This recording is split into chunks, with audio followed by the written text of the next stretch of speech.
Good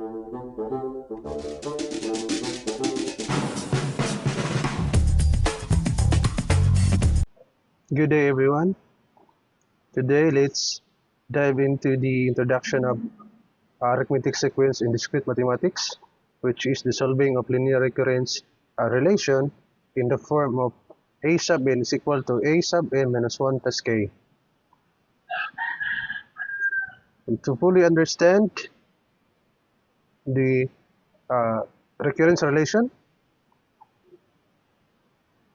a recurrence relation is a equation that recursively defines a sequence which its term is derived from one or more preceding terms. And it is the fundamental concept in discrete mathematics, which is crucial for modeling phenomena for computer science algorithm and for the growth of populations. Now let's define the recurrence. The recurrence, we are specifically focusing on the relation of the form of a sub n is equal to a sub n minus 1 plus k. And the characteristics, specific form is classified as the first order linear and a non-homogeneous recurrence relation with a constant coefficients. And the goal for this discussion is solving a closed form formula, which is our goal. And solving a recurrence relation means finding a closed formula, and this is a direct equation for a sub n in terms of n, allowing calculation without knowing previous terms.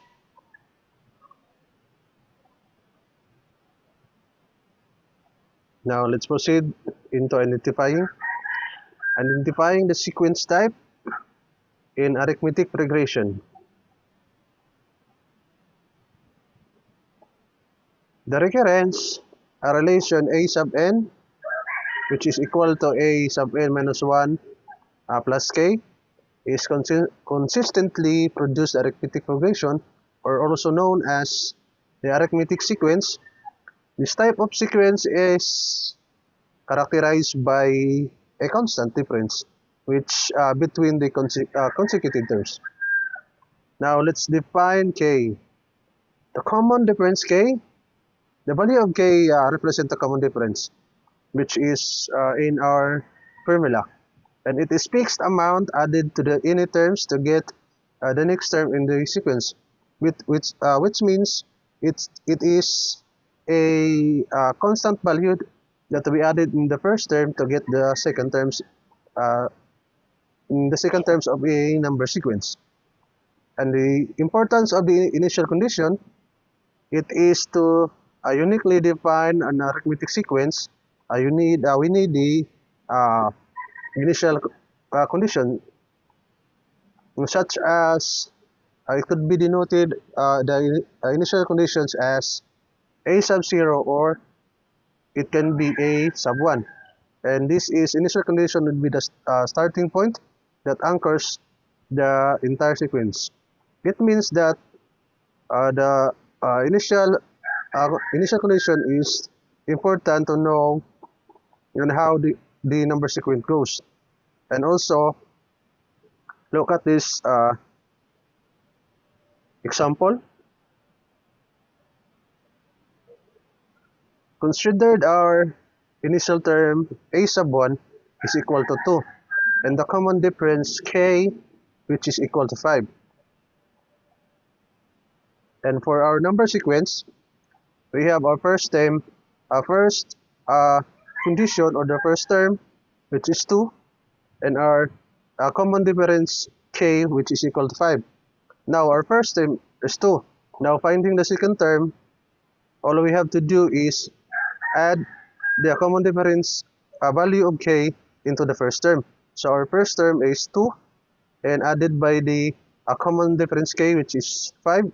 So our second term is 2 plus 5 is equal to 7.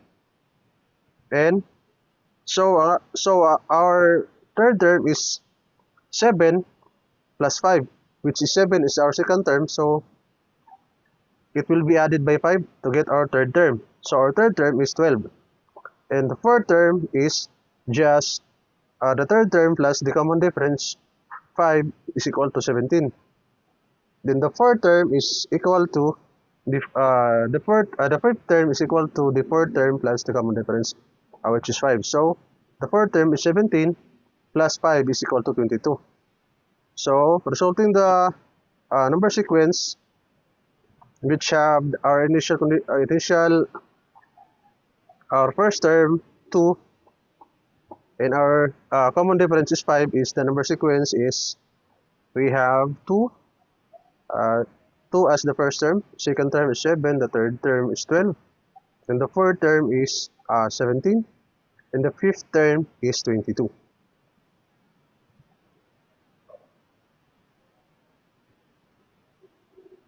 Now let's proceed to the solution method or iteration and rolling. To derive the closed form formula for the a sub n is equal to a sub n minus 1 plus k, thus we employed the iteration method, or often called unrolling the recurrence. This involves repeatedly substituting the difference back into itself to reveal the discernible pattern that connects a sub n to the initial term. Step 1. Start with definition. Our original form is an is equal to a sub n minus 1 plus k. And step 2, substitute for a sub n minus 1. Since a sub n minus 1 is equal to a sub n is equal to plus k, we get, then substitute, then substitute, then an is equal to a sub n minus 2 plus k.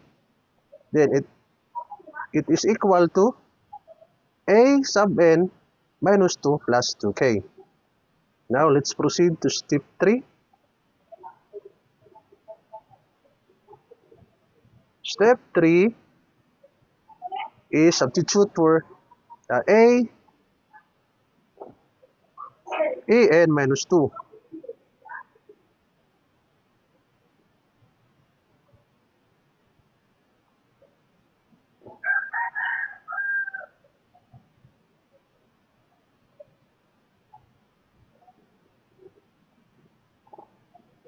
Then similarity, a sub n minus 2 is equal to a sub n minus 3 plus k, leading to substitute the a sub n minus 2 into the equation. So it will become a sub n would be equal to the quantity of a sub n minus 3 plus k plus 2k is equal to a sub n minus 3 plus 3k. Now let's proceed into step 4.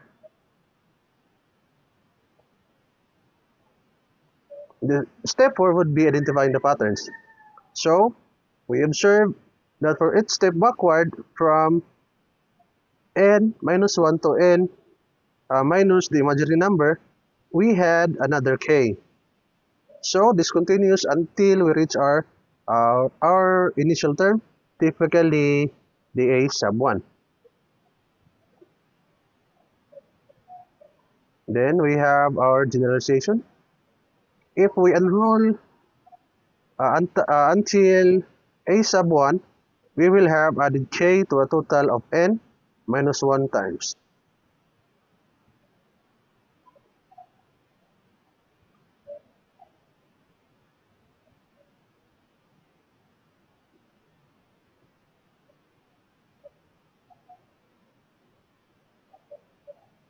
So let's now proceed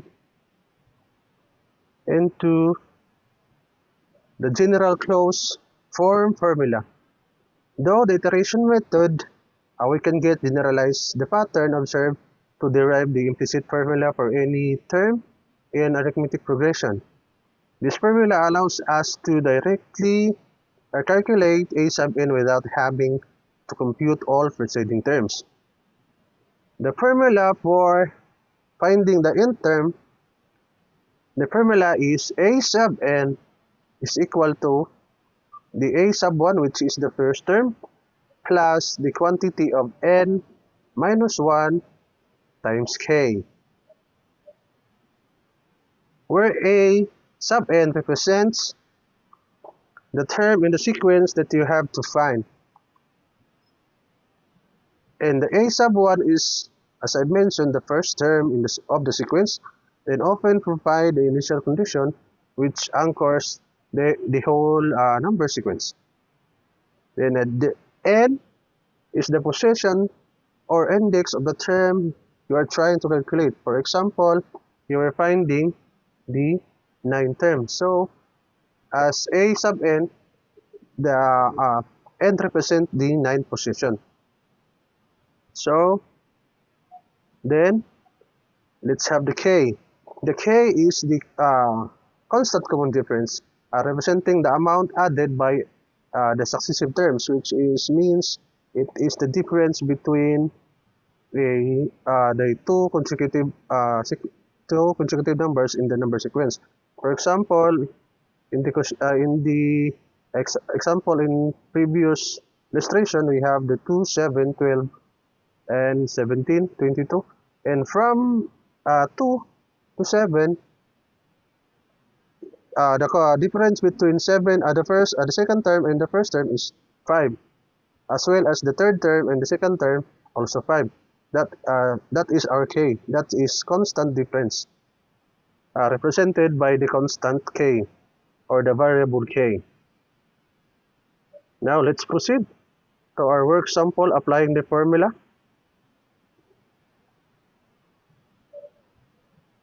Let's put the formula into practice without a concrete example.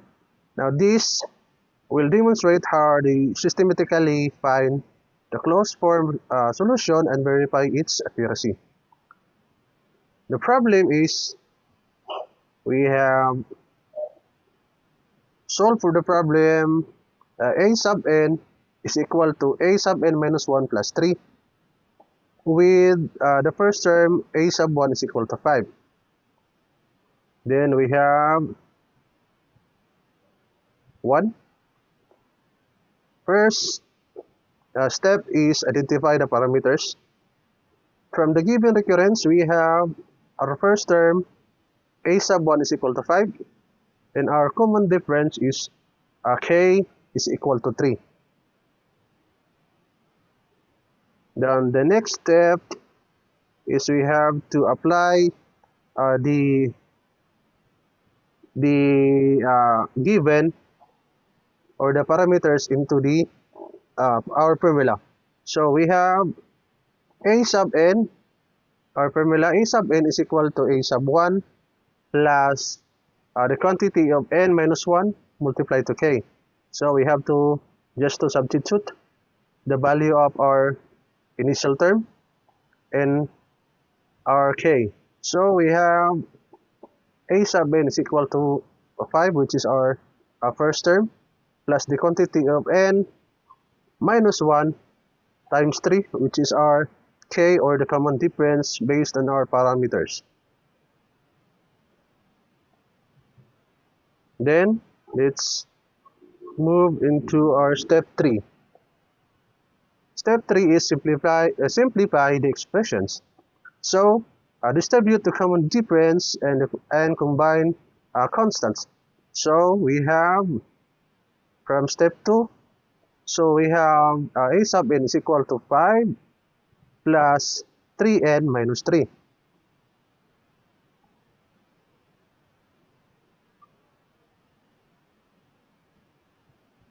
And now for the step 4, or the final closed form solutions.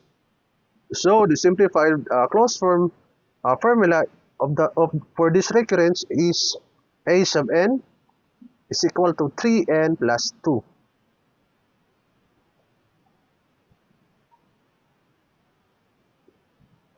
Now let's proceed into the verification of the solution.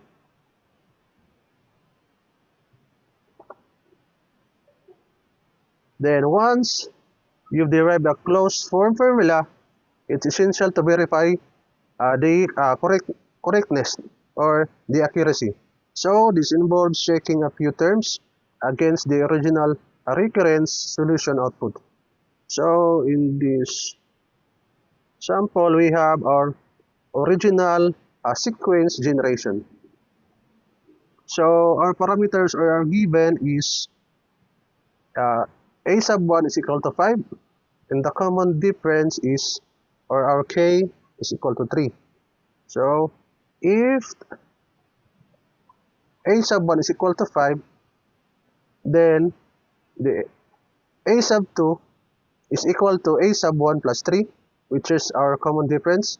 So let's substitute the value of our first term, or the a sub 1.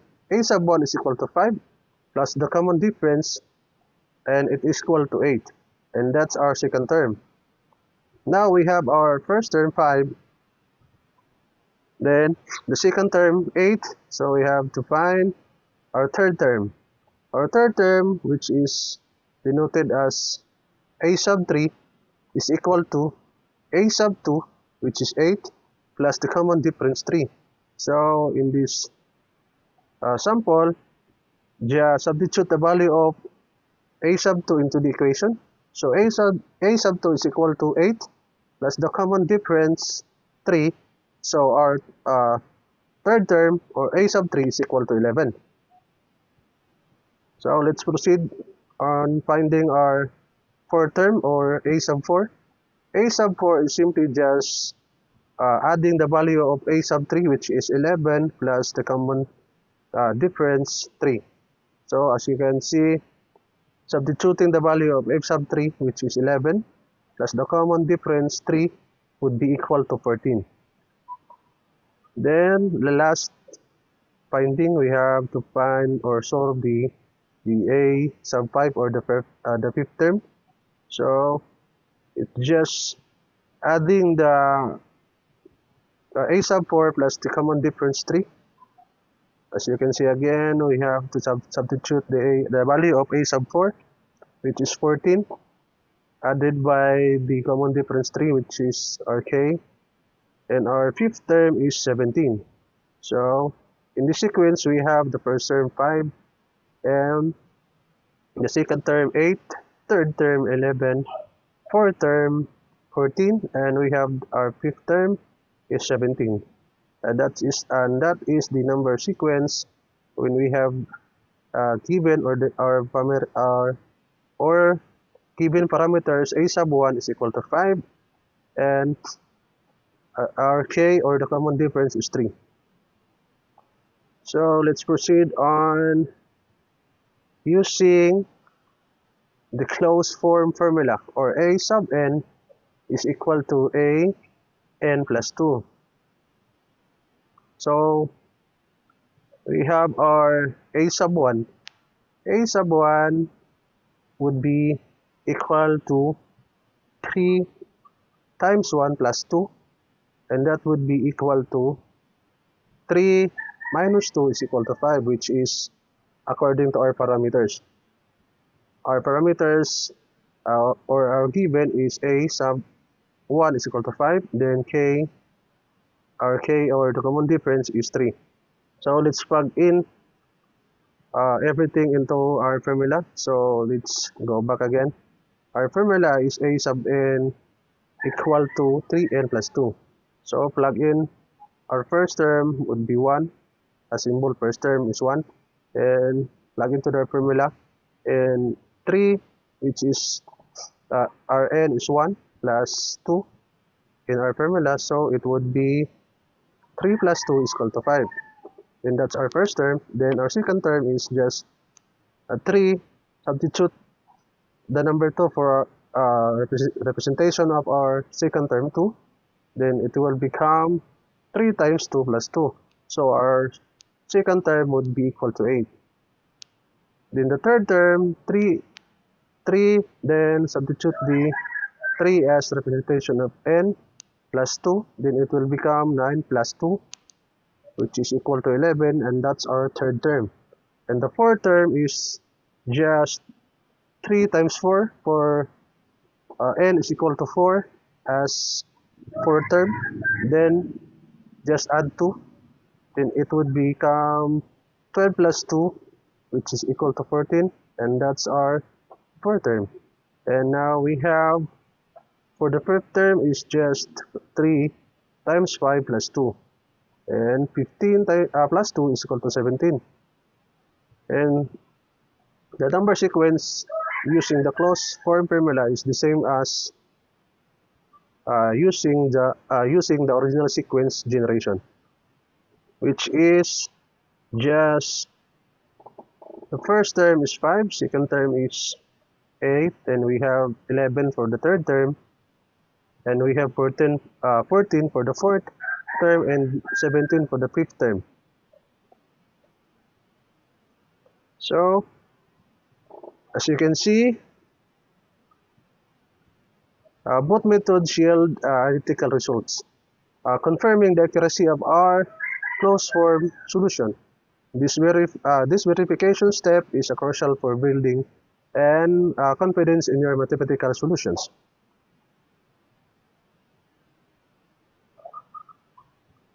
And let's proceed in our summary or takeaways.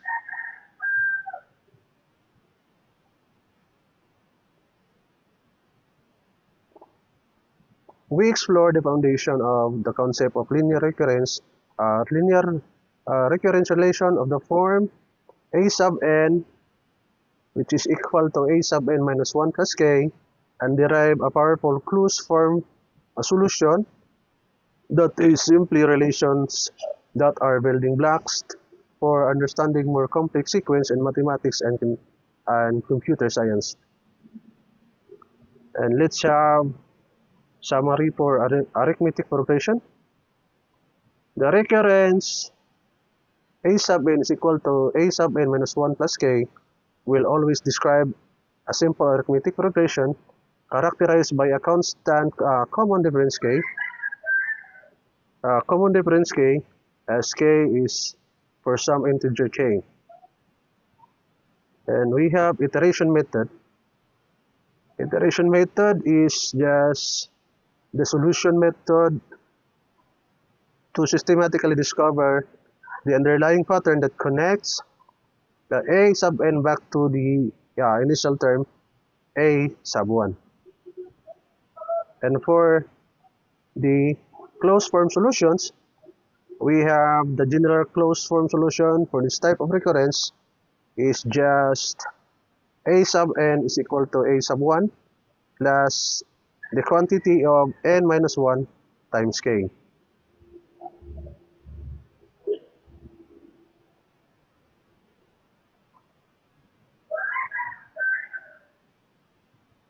Then, while arithmetic progressions are the fundamentals of the world of recurrence, recurrence relation extends far behind simple addition. Just by understanding the key of tackling more complex problem is discrete mathematics. Again, with arithmetic progressions are foundational, the world of recurrence relation extends far beyond just simple additions. Understanding this variation is to the key of tackling more complex problem in discrete mathematics. And thank you for watching this video, and just stay tuned for more videos about the solving for complex problem in discrete mathematics. And this is Reggie, your host for this video. I hope you learned something from this video, and that's it. Bye bye.